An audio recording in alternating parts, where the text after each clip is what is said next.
They were ghosts in white, death incarnate, on skis.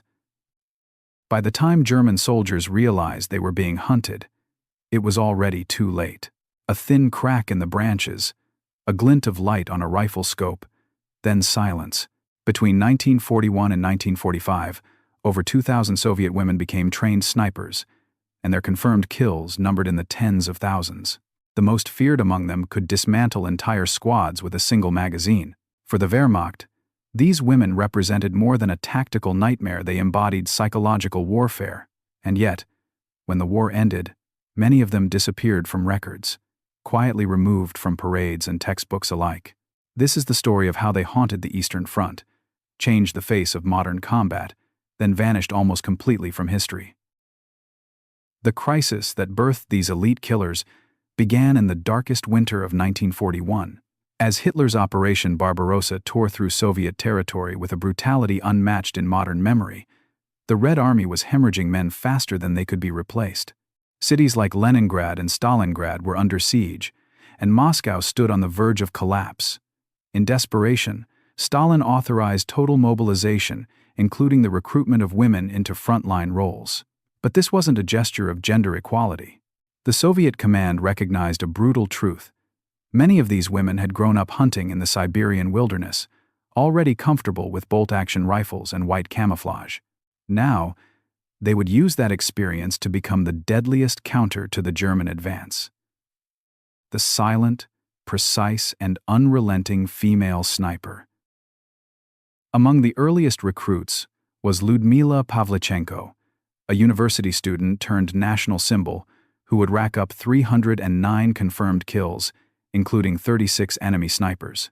Dubbed Lady Death by Western reporters, she was not alone. Women like Roza Shanina, Nina Lobkovskaya, and Tatiana Baramzina emerged from a special network of sniper schools established by the Soviet military to train marksmen, or rather, markswomen at lightning speed. These schools focused on discipline, concealment, and psychological resilience, turning teenage girls into near-invisible hunters. Their Mosin Nagant M91 divided by 30 rifles were equipped with 3.5 times PU scopes, reliable even in sub-zero temperatures, and gifted with deadly accuracy at over 1,200 meters. But the weapon was only part of the equation. Their real advantage was patience.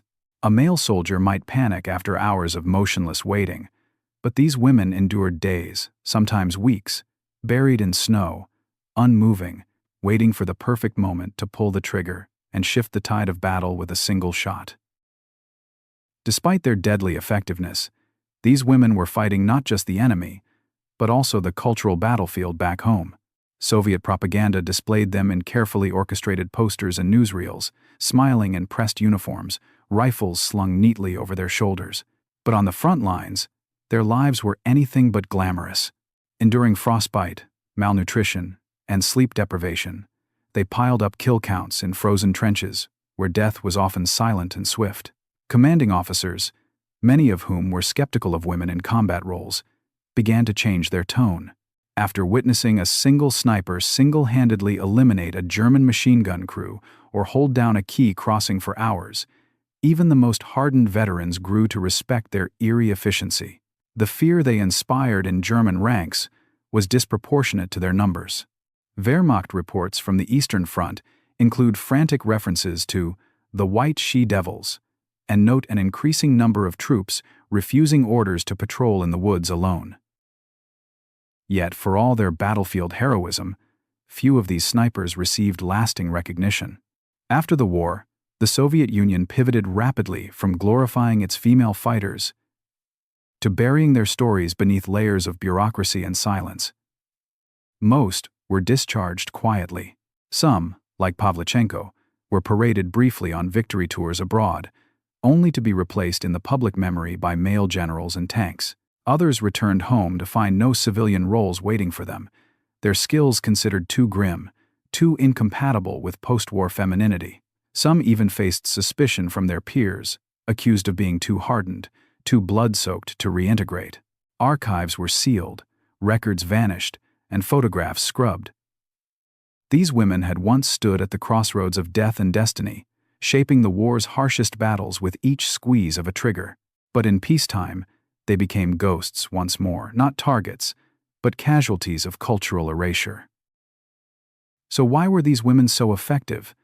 The secret wasn't just grit, it was choreography, a kind of martial ballet honed under impossible conditions.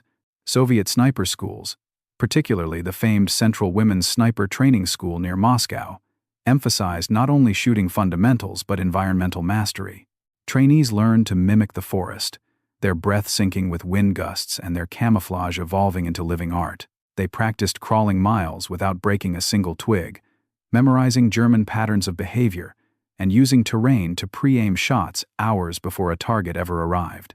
At night, they studied ballistics and mental conditioning, learning how to control adrenaline under pressure so their trigger fingers never trembled. In this psychological crucible, women not only survived, they excelled.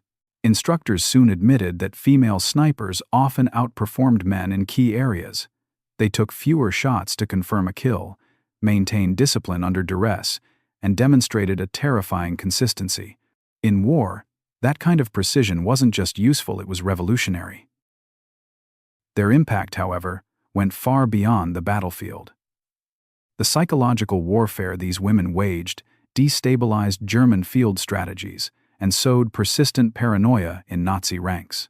Commanders began allocating disproportionate resources to sniper countermeasures, delaying offensives just to sweep forest paths, or reassigning artillery to suppress suspected sniper nests. Entire platoons would change routes or halt altogether if they suspected a female sniper was near. The Wehrmacht even developed specialized anti-sniper squads, many of which were ineffective against women who could wait motionless for 50 hours under snow. This constant dread wasn't just draining, it was disruptive. Rumors of invincible Russian women circulated among the troops, and with every unexplained crack of a rifle in the woods, imaginations would spiral. The irony was brutal. What started as a desperate measure catalyzed an invisible army whose very presence unbalanced one of the most disciplined militaries in Europe.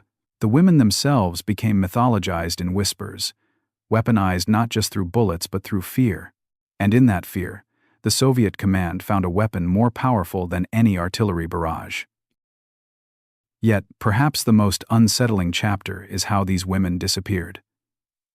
Files relating to their missions were quietly classified or destroyed in the shadowy clerical shuffle of post-war bureaucracy. Some historians believe this was intentional, a maneuver by Soviet leadership keen to emphasize collective victory over individual valor and especially wary of elevating women to legendary status in a chauvinist military culture. Others suggest more pragmatic motives. The state feared the social repercussions of reintegrating women who had perfected the art of killing. Regardless of motive, the result was the same. Today, even military archives reveal gaping holes where there should be full service records. Names are misspelled, citations are missing, units are listed without rosters. Survivors who spoke publicly about their service often faced disbelief or were dismissed as exaggerating. And as years passed and the Cold War repurposed Soviet heroism toward new narratives, their stories slipped further into obscurity until modern researchers began piecing them back together from battlefield reports, diaries, and the fading memories of surviving comrades. It is a grim irony that this ghost story, one born from snowy forests and hidden scopes, ends not with death, but with forgetting. And yet, within that silence lies perhaps the most haunting legacy of all. These women, trained in a moment of desperation and abandoned in a time of peace, embodied a paradox that still echoes through military history. The most effective weapons are often those least expected and least remembered. Their rifles may have grown cold, and their uniforms long returned to mothballed closets or buried with fading honors. But the spectral imprint of their precision endures. In recent years, a new generation of historians, aided by declassified materials and oral testimonies, has begun restoring their place in the annals of warfare. Modern military academies now study their tactics. Museums quietly revise exhibits, and nations once locked in ideological conflict confront uncomfortable truths about courage, sacrifice, and the politics of memory. War isn't just fought with bullets, it's fought with ideas. And this one almost changed everything. Still, for every rediscovered name etched belatedly into honor rolls, there remain countless others lost to silence. Tatiana Kostarina, killed in action at just 21, never saw the medals she was recommended for. Maria Polivanova and Natalia Kovshova detonated grenades under themselves rather than be captured, a gesture of defiance as much as one of despair. These women are occasionally honored posthumously, but their stories survive largely through fragments, scattered entries in war diaries, incidental mentions in dispatches, blurred photographs in regional archives. Unlike tanks or fighter planes, they left behind no blueprints, no factories, no prototypes, only legends. And perhaps that, in the end, is the most subversive invention of all. The idea that in a war defined by steel and fire, the most unforgettable weapon was a woman who never left a trace.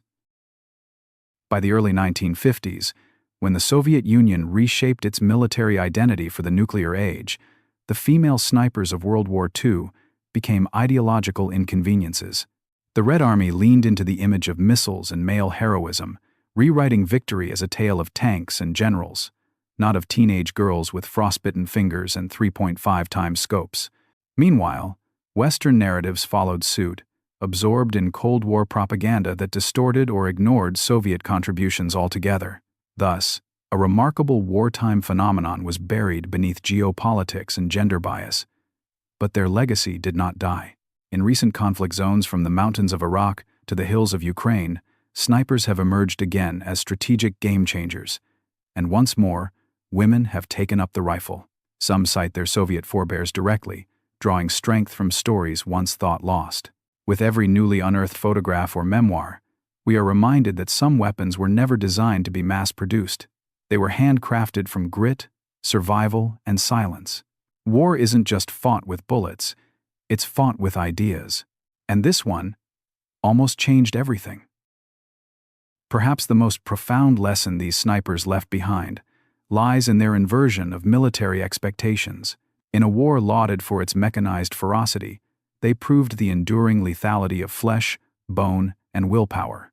They took a tool as old-fashioned as a bolt-action rifle and elevated it into a force multiplier that silenced armored divisions and disrupted entire campaigns. Their stories, long obscured by neglect, serve as a counterpoint to the traditional narratives of combat, where power is measured not in megatons or trajectory arcs, but in patience, stealth, and the psychology of fear. As militaries today invest in drones and autonomous combat platforms, the legacy of the Soviet female sniper stands as a quiet testament to the human element in warfare, a variable no machine can replicate. In reshaping the battlefield through sheer presence, they not only unsettled the enemy, but forced their own nation to grapple with the true meaning of service and sacrifice. And in that legacy, hidden for decades, lies a weapon still more potent than any rifle. The undeniable truth that the future of warfare may one day owe its sharpest edge to history's most overlooked ghosts. Even today, military historians tread carefully when examining the operational artistry of these women. There is no user manual for what they accomplished, no recording of the cold-blooded calculus required to sit motionless for days, lungs shallow, retinas trained on a single potential heartbeat in the snow. Their genius wasn't mechanical or merely procedural, it was existential. They adapted subconsciously to variables. Engineers couldn't quantify intuition, fear, a sixth sense born of necessity. And in doing so, they forged an unconventional algorithm of war, one where suppression came not from overwhelming firepower, but from the eerie awareness that you were being watched by someone you'd never see. Somewhere between myth and military doctrine, they carved a new battlefield physics, one in which presence could be a payload, and silence became strategic ordnance. Long after the gunshots fell silent, the void their legacy left remained, speaking not through words, but through the studied caution of every unit that now trains to spy, track, and survive. These were not just snipers. They were artists of absence, revolutionaries in camouflage, and perhaps the most untraceable turning point of 20th century warfare. Their erasure serves as a warning for every historian and strategist who underestimates the role of memory in shaping future conflict. What gets remembered defines what gets repeated, and what gets forgotten becomes fertile ground for distortion.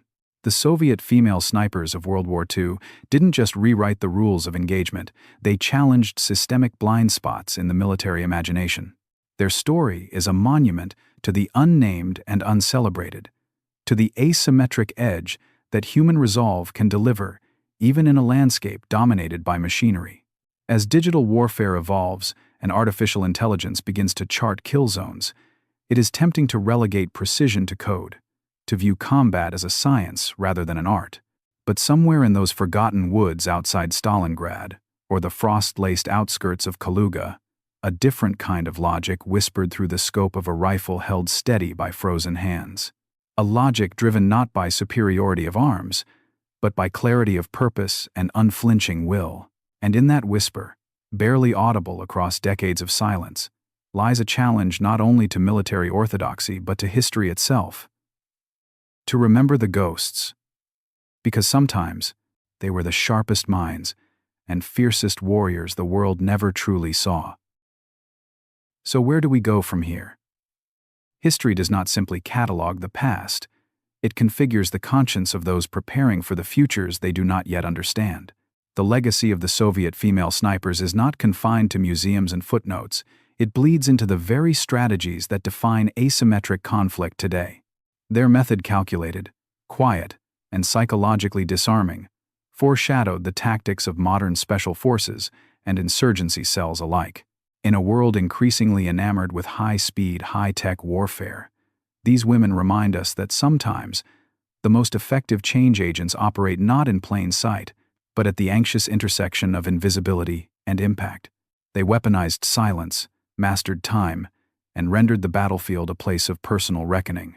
Their lives, obscured by politics and prejudice, demand a different kind of remembrance, not just as soldiers, but as innovators of fear, as visionaries of uncelebrated genius. Because war isn't just fought with bullets, it's fought with ideas. And this one almost changed everything. In the end, the story of the Soviet female snipers is one of paradox, simultaneously enshrined in whispered legend and deliberately airbrushed from record.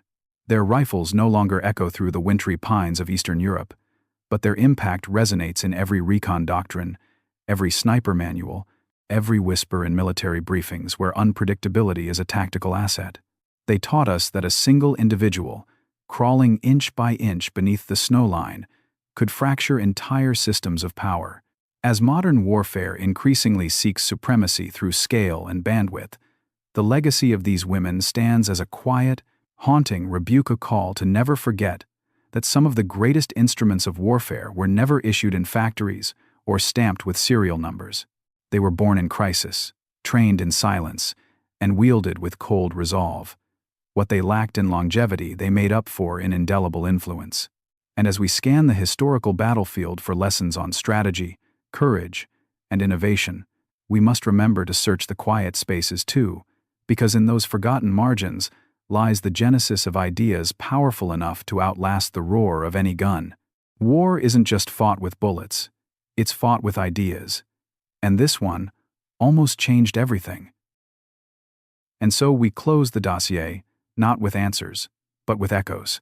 The women who once made the forests tremble and taught seasoned infantrymen caution have vanished into the footnotes of history, their achievements carved not in marble but in permafrost and classified files. Yet their ghosts endure in doctrine, in tactics, and in the strained whispers of those who seek to understand how shadows once fought daylight. They were not invented in laboratories, nor launched from assembly lines.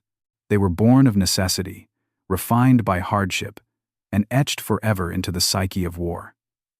Their silence changed operational paradigms.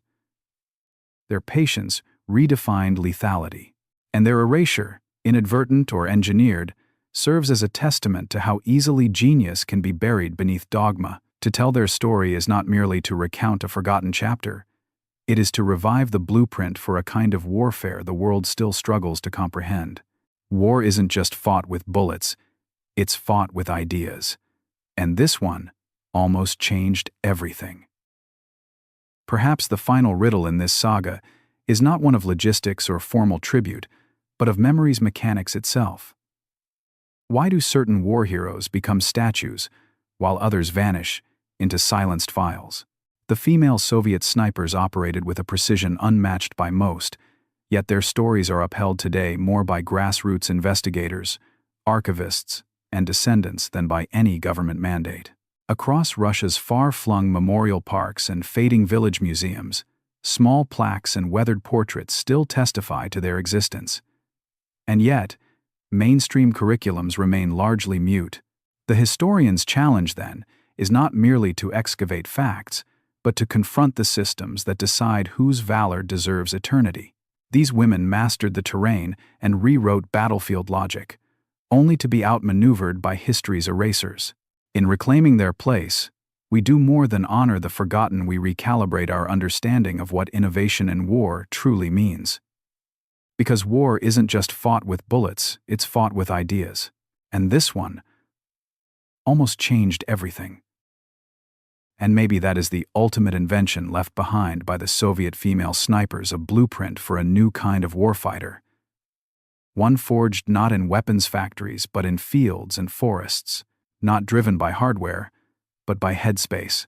In their overlooked legacy lies a disruptive innovation, one that reshaped warfare, not with roaring engines or nuclear payloads, but through an understanding of how threat, perception, and silence can be militarized. These women transformed solitude into strategy, patience into precision, emotion into edge. They are warnings and inspirations, myths and models, cautionary tales and calibration charts for future tacticians. If modern warfare is truly evolving beyond brute force, then perhaps this buried chapter from the Eastern Front is not just history, it's prophecy. Because war isn't just fought with bullets, it's fought with ideas. And this one almost changed everything.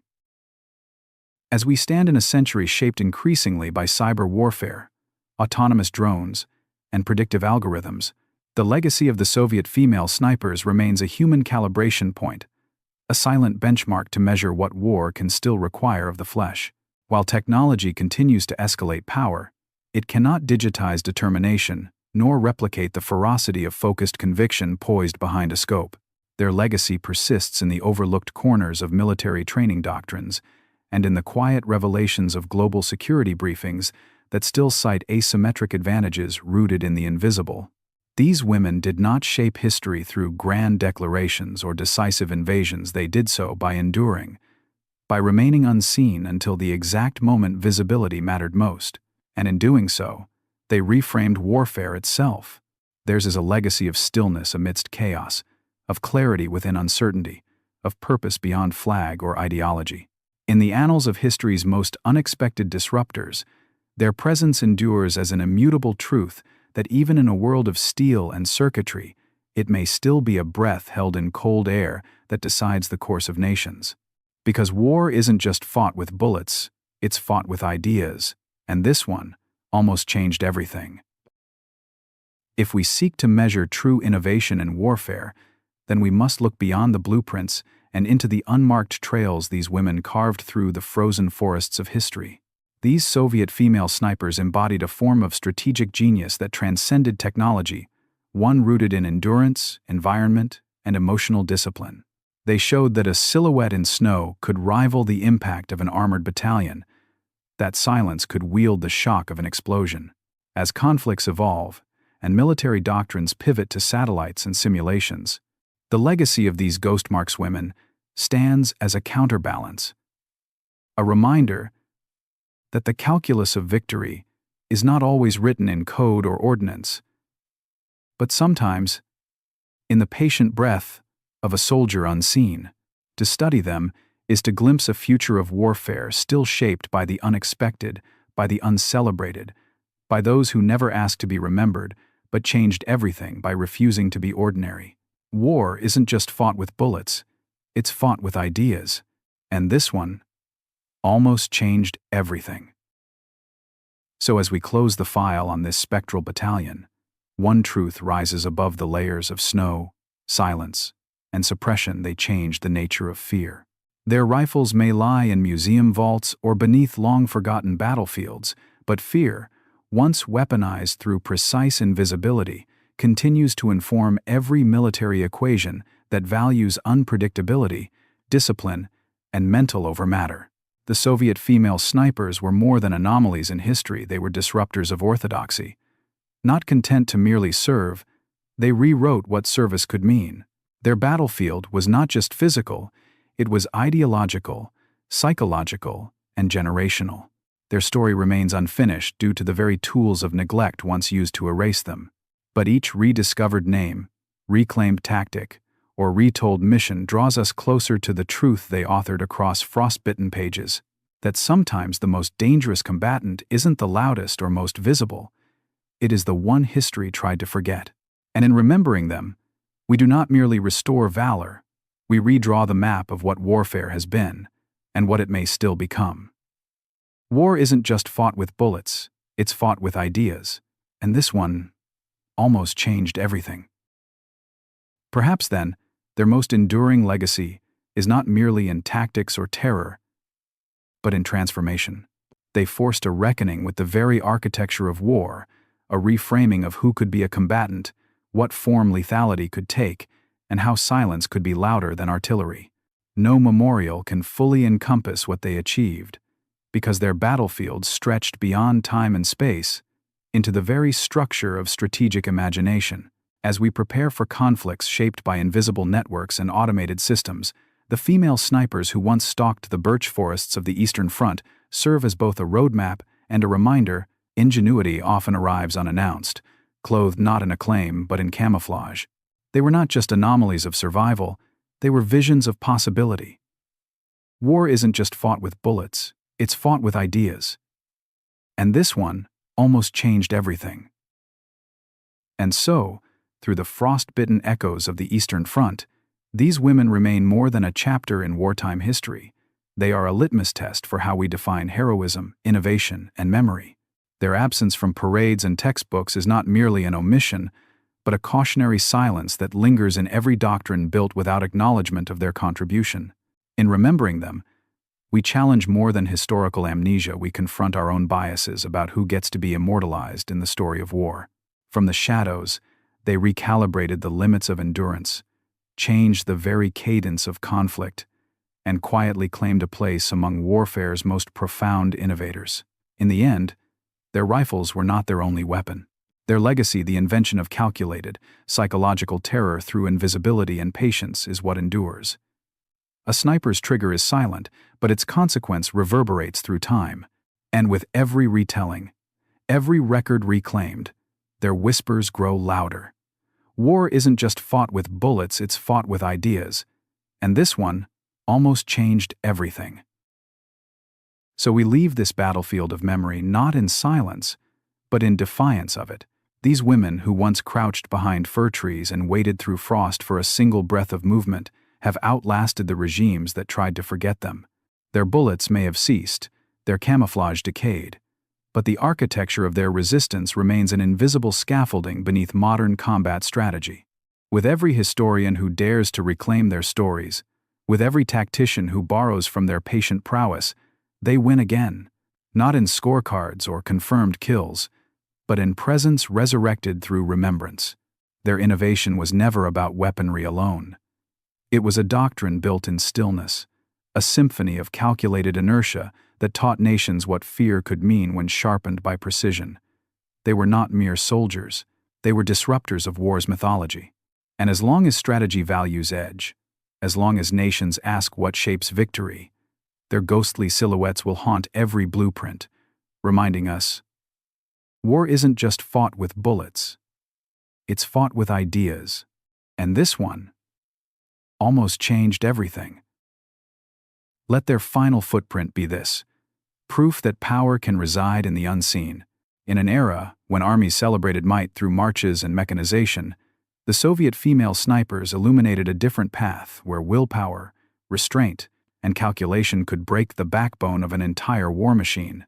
They stood not as exceptions, but as evidence that innovation doesn't always need wire circuits or mass production lines. It can live in a heartbeat slowed by discipline, in eyes narrowed beneath frosted lashes, in a decision made under utter stillness. And though the world once tried to erase them, every rediscovered name is a strike against that forgetting. They are returning now not as phantoms, but as forces, not as anomalies, but as archetypes. War isn't just fought with bullets, it's fought with ideas. And this one almost changed everything. And as the last snow melts from those forgotten battlefields, we are left with a single, inescapable truth: these women, silent in life and silenced in legacy, have nonetheless carved a permanent contour into the anatomy of warfare. They remind us that strategy is not always loud, that innovation can be indistinguishable from instinct, and that the greatest revolutions are often those hidden from view until their absence is palpably felt. Their rifles may have fired just once per target, but each shot reverberates still in training simulations, military ethics debates, and the slow but steady rebalancing of who history deems worthy of remembrance. They were more than combatants.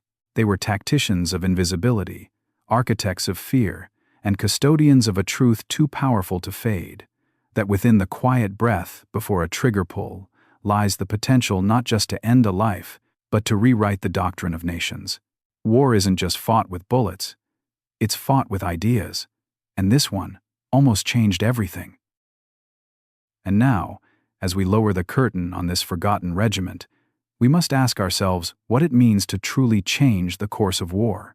The Soviet female snipers of World War II never sought fame, medals, or monuments. What they achieved was measured not in ceremonies or citations, but in the 1,000-yard stare of every German patrolman who paused before entering a forest, unsure whether death watched from the trees.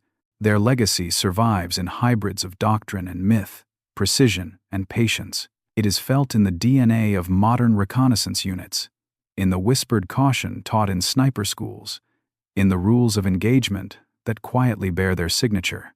They didn't fire the loudest shots, but theirs landed with the most enduring reverberations. As long as strategy understands that danger can wear a quiet face and innovation does not always shine, their impact will linger. For in the wintry silence between crosshairs and memory, we discover a truth impossible to snuff out: that war isn't just fought with bullets, it's fought with ideas. And this one almost changed everything. The Soviet female snipers left behind no monument grand enough for their contribution, but perhaps they never needed one. Their statue is the doctrine they rewrote. Their memorial lives in every soldier, learning to listen better, wait longer, and aim with intent rather than impulse.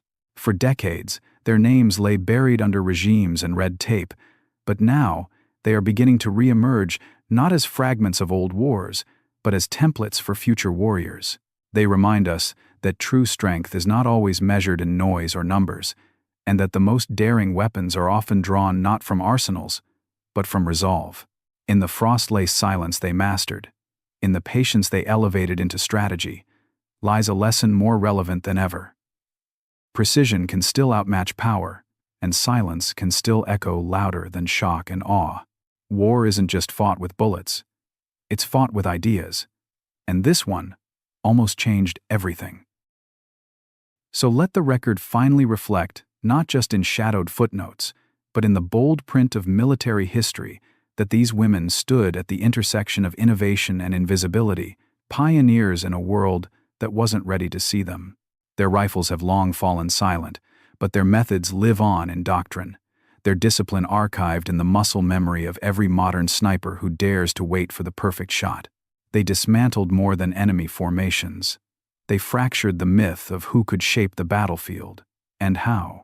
When next we speak of war's architects, let us remember the frost-bitten fingers that never wavered, the breath held steady under drifting snow, and the eyes that changed the course of conflict without ever being seen. War isn't just fought with bullets, it's fought with ideas. And this one almost changed everything. In the end, their silence stands louder than monuments. These women didn't just serve, they innovated, redefined, and dismantled conventions with each quiet breath and calibrated shot.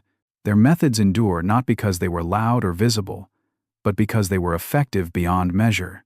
Though militaries the world over now deploy satellites, AI, and autonomous drones, the specter of those Soviet snipers still haunts war rooms and battlefield doctrines.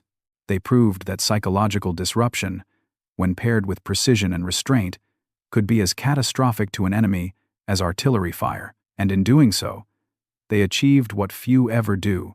They became immortal, not through celebration, but through influence. So as we seal away this archive of ingenuity and erasure, let it be known, they were not just warriors of winter, they were architects of a new kind of war. War isn't just fought with bullets, it's fought with ideas, and this one almost changed everything. The rifles may be rusting, and the snowfields long thawed, but the blueprint these women drafted remains etched in the bone of military thinking. What began as an act of desperation became a revolution in how humanity understood war, not as an equation of resources and manpower alone, but as a battlefield shaped by will, intelligence, and unseen intent. The Soviet female snipers never asked to be remembered, but their story demands to be retold not only to honor the past, but to sharpen the future. Their vanished names echo not just in history books revised too late, but in every whispered rule of engagement, in every sniper who learns that patience is a weapon, not a weakness. In the cold calculus of modern combat, their legacy is not subtraction but multiplication of fear, of possibility, of disruptive potential.